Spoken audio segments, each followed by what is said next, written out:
The evening sun was sinking toward the horizon over the quiet countryside as Officer James finished a shift he had expected to be routine.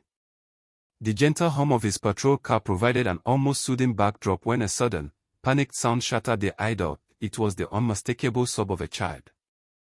He turned his head just in time to see a small girl, barely 6 years old, running toward the patrol car with tears streaming down her face. Her tiny hands trembled as she tried to choke out words between sobs. Her pink dress was in disarray and her hair was disheveled, as if she had been running for a long time. Her voice broke with despair as she pleaded, "Please, come home with me."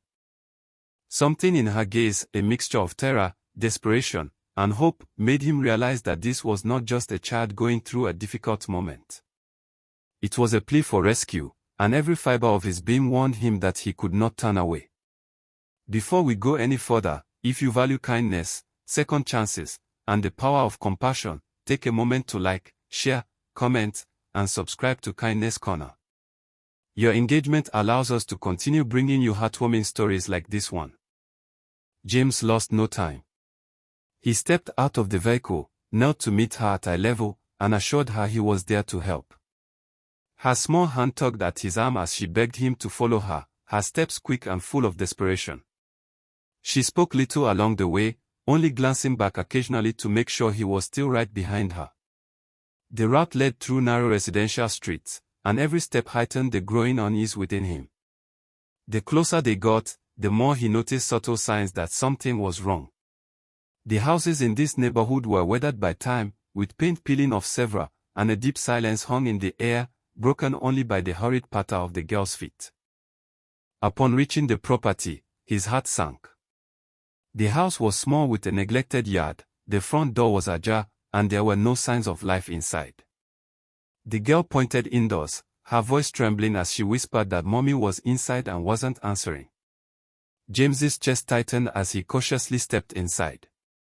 The dim light revealed a living space bearing the marks of poverty, empty food packaging, scattered bills, and the lingering scent of stale air. Following the child, he entered a modest bedroom where he discovered a young woman, barely in her 20s, lying motionless on the bed. James quickly checked her pulse. She was alive, though weak, and her breathing was heavy. It didn't take him long to realize she wasn't simply resting, she desperately needed medical help. While calling for an ambulance, he continued talking to the girl, asking gentle questions to keep her calm. Her name was Emily. Through quiet sobs, she revealed that her mommy had been sick for several days, that she herself had tried to make soup but couldn't reach the stove, and that she had been afraid to leave her mother until she realized she needed help. That moment had prompted her to run outside, where she spotted the patrol car. The emergency medical team arrived quickly and transported the young woman to a medical facility. Emily clung to James's uniform, unwilling to let go as fear paralyzed her heart. James promised her he would stay with her until her mother was safe. He drove Emily to the hospital, holding her small hand as they walked into the waiting room. The hours dragged on endlessly, and the antiseptic smell of the medical center thickened in the air.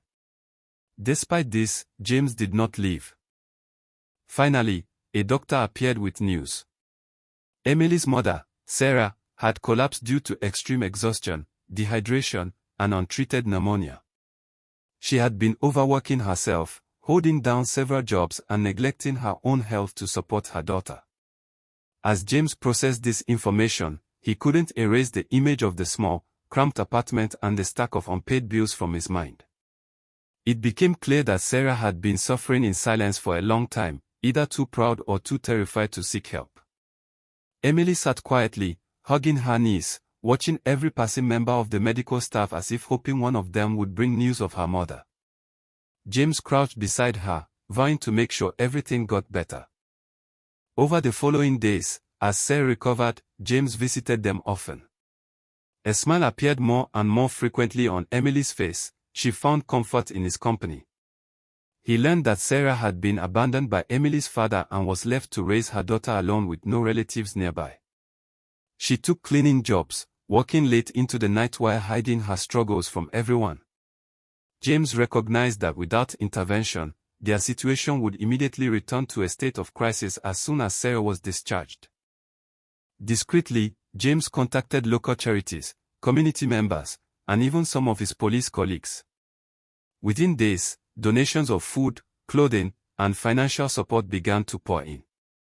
When Sarah was finally strong enough to leave the hospital, she returned to a home she found cleaned, filled with fresh supplies, and undergoing repairs.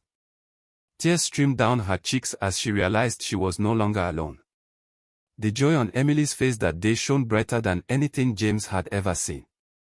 She hugged her mother tightly, then turned and hugged James, whispering a quiet thank you that he would carry in his heart for years.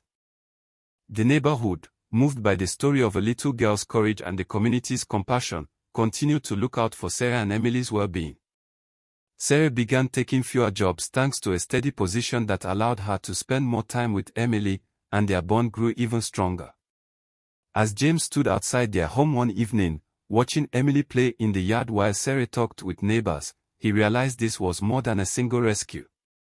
It was hope, showing how even the faintest voices, like Emily's cry that day, can become the spark for life-changing kindness. If this story touched your heart, like it, share it, and subscribe to Kindness Corner. It helps us continue sharing these important reminders that goodness still endures in our world.